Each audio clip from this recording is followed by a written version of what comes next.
Muy buenas noches, bienvenidos. Soy Ana María Lomelí. ¿Sabían ustedes que en la Ciudad de México se hablan 55 de las 68 lenguas indígenas que hay en nuestro país? Por eso, hoy al filo, Laura Ita Ruiz Mondragón, secretaria de Pueblos, Barrios Originarios y Comunidades Indígenas Residentes. Todo eso. Bienvenida, queridísima. Gracias por estar con nosotros. Muchas gracias, Ana María.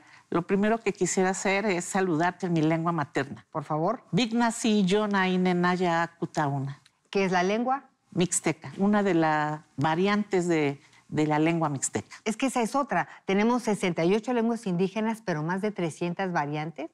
Así es. Mira, en la Ciudad de México es una de las ciudades más diversas cultural y lingüísticamente. En esta ciudad se hablan 55 de las 68 lenguas indígenas nacionales.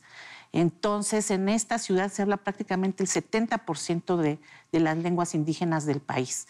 Se han registrado 125,000 hablantes de cuando menos una lengua indígena del país.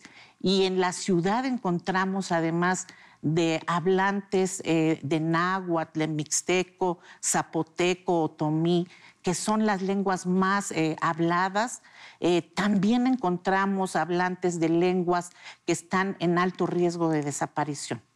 Sí, es que si no me equivoco, 23 lenguas están en peligro de desaparecer, que es más o menos como el 60% de este patrimonio cultural. A ver, queridísima, explícanos cómo convivir con esta diversidad y realmente lograr respetar y conservar, preservar, pues, los usos y costumbres, las lenguas, entre muchas otras cosas, pues en esta gran ciudad. Este es uno de los grandes retos que tenemos en la Ciudad de México, porque esta diversidad que hay en la ciudad, te puedo decir que la Ciudad de México es la ciudad con mayor diversidad lingüística en el país y creo que también podemos afirmar con la mayor diversidad lingüística de América. Entonces, los retos que afronta el gobierno de la ciudad pues son complicados porque hay que atender distintos ámbitos, distintos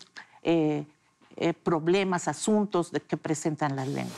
A ver, tu secretaría tiene que ver con los pueblos, barrios originarios y comunidades indígenas.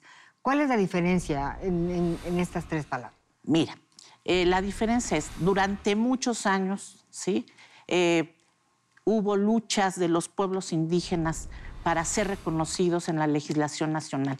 En 2001, por primera vez se reconoce a esta nación con un origen pluricultural, pluriétnico y plurilingüe. Entonces, eso fue en 2001 a nivel federal. Pero a nivel local es en 2017 en la Constitución Política que se reconoce también el origen pluriétnico, pluricultural y plurilingüe de la ciudad, muy recientemente. ¿Eso qué quiere decir? Que en la Constitución también se reconocen a dos sujetos de derecho, a los pueblos y barrios originarios, que son aquellos que existen aquí en esta Ciudad de México, pero que existen desde antes de la colonización y que siguen manteniendo sus costumbres, sus fiestas, siguen manteniendo sus sistemas normativos y que persisten y son los que se asentaron desde antes de la conquista. Pero también están las comunidades indígenas residentes. ¿Quiénes son? Los que han venido de otras entidades federativas del país a asentarse ya en la ciudad, ya están aquí por generaciones, siguen manteniendo sus costumbres, sus tradiciones, sus formas de organizarse. Y aquí tienen que caber todo el mundo, ¿verdad? Así Porque es. Finalmente de eso se trata, Así de que es. cada persona tenga su espacio y respeto y además finalmente es una cuestión de derechos. El trabajo que hacen ustedes para que todo esto se pueda llevar a cabo, se logre y que cada quien tenga su lugar. Así es, debe de ser así y además la Constitución lo establece. Sí, es un derecho. Así es. Pero ¿cómo le hacen ustedes para organizar? Porque son muchos hablantes, muchas diferentes poblaciones, comunidades, barrios en una ciudad, ¿no? Para convivir y además en la capital del país que pues es todo es córrele que te alcanzo. ¿Sí? Sí. ¿Cómo te organizas para que estas comunidades puedan crecer también en este lugar? Pues tenemos que participar con ellos, estar en el territorio con ellos, atenderlos, recibirlos, estar en constante comunicación, ir a los pueblos, a los barrios originarios de la Ciudad de México, que son principalmente los que se encuentran en el sur de la Ciudad de México. Y bueno, las comunidades indígenas residentes se localizan principalmente en la alcaldía Iztapalapa. Hay en toda la ciudad indígenas, pero se localizan principalmente en Iztapalapa, en Gustavo Amadero, en Xochimilco. Entonces hay que estar en permanente comunicación con ellos, atendiéndolos en sus necesidades principales. Ok, y el tema de las mujeres, y de las traducciones. Ser mujer indígena es doblemente un tema de discriminación, ¿no? Por un lado, por ser mujer, por el otro lado, por ser indígena. ¿Cuál es el trabajo que realizan? Bueno, te quiero decir que este es un tema delicado. En general, la población indígena, los pueblos y barrios, son dos poblaciones que son las más discriminadas, que son las más atrasadas económicamente. Entonces, como dices tú, en este ámbito, en este sector, las mujeres son doblemente violentadas, marginadas. Entonces, trabajamos conjuntamente con la Secretaría de Mujeres para dar atención a este sector. Y una de las cosas que hacemos en la Secretaría es dar atención a las necesidades, y tal también como lo establece la Constitución Federal, las constituciones federal y local, de dar atención en materia de justicia y en materia de atención médica. Y muchos de estos casos son dedicados y referidos a mujeres. Entonces, tenemos un programa de intérpretes y traductores en la Secretaría que damos atención a todas las solicitudes, y esto se complejiza cuando hablamos de estas 55 lenguas, de estas 68 lenguas a nivel nacional, con sus 364 variantes lingüísticas. Entonces, tenemos un padrón, tenemos una red de intérpretes y traductores, y con ello atendemos. El año pasado solamente atendimos, fíjate nada más, a más de 50, hicimos más de 150 servicios de interpretación y traducción, y muchos de ellos estuvieron dedicados a la atención de mujeres. También hacemos traducción de distintos materiales. Hicimos la traducción de materiales dedicados a la violencia contra las mujeres, y entonces hemos hecho traducción de ellos a distintas lenguas para favorecer y para dar atención a las mujeres. Es muy importante ahí el papel que juegan los medios de comunicación, porque hay que difundir por todos los medios posibles, ¿no? Este material que finalmente, pues, puede cambiar el destino de algunas personas, y además también considerarse tomados y tomadas en cuenta. Háblame de este directorio, ya que hablabas del directorio de traducciones, de esta red de traductores y traductoras, sobre el directorio de médicas y médicos tradicionales.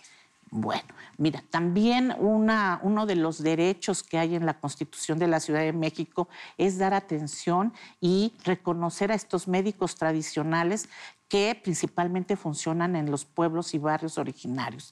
Tenemos un directorio de médicos tradicionales en donde hemos registrado a casi 100 médicos tradicionales en la ciudad, y trabajamos con ellos, y cuando se requiere acudimos a ellos. Instituciones acuden a nosotros para pedirnos información sobre ellos, y con ello también dar respeto a sus formas propias de atención a la salud. Ahora, esta es una alternativa, ¿no? Llega un momento en donde tiene que asistir al médico alópata. Pero es interesante saber que esta instancia existe porque pues tenemos muchos saberes ancestrales, conocimientos que seguimos utilizando hasta la fecha, ¿no? Hasta palabras, ¿no? Como apapacho, el otro día estaba yo leyendo que era del náhuatl. Así es. Muy bien. Algo que sea importante en el cuestión del desafío y de las tareas pendientes. El desafío y las tareas pendientes son muchas, y no solamente con la población indígena y de pueblos y barrios originarios. Creo que en el contexto de toda la sociedad en general, el reconocimiento, el respeto y la valoración de las diferencias culturales y lingüísticas de la ciudad es muy importante, porque finalmente esta población es la que da identidad a la ciudad y al país. Entonces, nuestros retos son muchos, ¿no? Con la población. En la cuestión educativa, déjame que te interrumpa, ¿cómo le hacen para que los niños y las niñas vayan al colegio, aprendan español, porque finalmente es necesario que aprendan español y conserven su lengua? Mira, estamos trabajando e hicimos un convenio con el Consejo Nacional de Fomento Educativo, CONAFE, para dar atención a niños indígenas que viven en algunos predios de la Ciudad de México y que por razones de trabajo de sus padres, porque tienen trabajos informales, no acuden de manera formal a la escuela. Con este servicio que hemos realizado en colaboración con CONAFE, hemos podido llegar a algunos predios indígenas para dar esta atención a los niños y con ello contribuir a que mantengan su lengua indígena, fomentar su lengua indígena y, por supuesto, el español como segunda lengua. Oye, y he escuchado, por ejemplo, el tema de los pueblos indígenas, los pueblos originarios, de las lenguas, pues no es un problema solo de los pueblos indígenas. Es un problema y es un tema que nos compete a todos. ¿Cómo invitarías a la sociedad, no? Porque de repente digo, bueno, pues yo ni entiendo, ni me importa, ni sé, ¿no? Pero creo que la actitud tendría que ser distinta. Sí. Durante muchos años ya desde la conquista y posteriormente con los gobiernos independientes, hubo políticas durante muchos años, durante muchas décadas, de acabar con las lenguas indígenas. ¿Por qué? De acabar con estas culturas. ¿Por qué? Porque estas significaban atraso para el desarrollo del país. Ahora, con la nueva Constitución en la Ciudad de México, con la Constitución, las reformas que ha habido en la Constitución Federal, esto ha cambiado y entonces tenemos que ir ahora contracorriente y decir nuestras lenguas valen, nuestras lenguas son identidad, nuestras lenguas son cultura. Si perdemos una lengua, perdemos parte de la cultura de este país. Entonces, por ello, no solamente es que la mantengan los hablantes, sino que la reconozcamos, se reconozca por el conjunto de la sociedad. Esto que nos da patrimonio, que es patrimonio, que nos da identidad, es fundamental. El respeto a las lenguas indígenas, a la diversidad. Los indígenas son la población más discriminada en la ciudad, en el país. Entonces, hablar en lengua indígena también es uno de los problemas terribles que hay. Entonces, pues yo invito a todos para que las respetemos, para que las valoremos, para que las conservemos y les demos la importancia que tienen. ¿Te parece si para despedirnos jugamos al filo? Asociación de ideas. Muy bien. Diversidad. Ciudad de México. Cultura. Pueblos y barrios originarios y comunidades indígenas. Derechos. La Ciudad de México. Mujer. Importantísimo. Lengua. Diversidad. Identidad. Pueblos indígenas. Ciudad de México. Ciudad de derechos. Secretaria, gracias por habernos acompañado. Muchísimas gracias y estaremos en contacto porque es muy importante esta retroalimentación y sobre todo conocer de todos los materiales que ustedes traducen. Sin pueblo no hay lengua y sin lengua no hay pueblo. Muchísimas gracias. Gracias a ti. Buenas noches, gracias por habernos acompañado y recuerden que tenemos una cita la próxima semana al filo.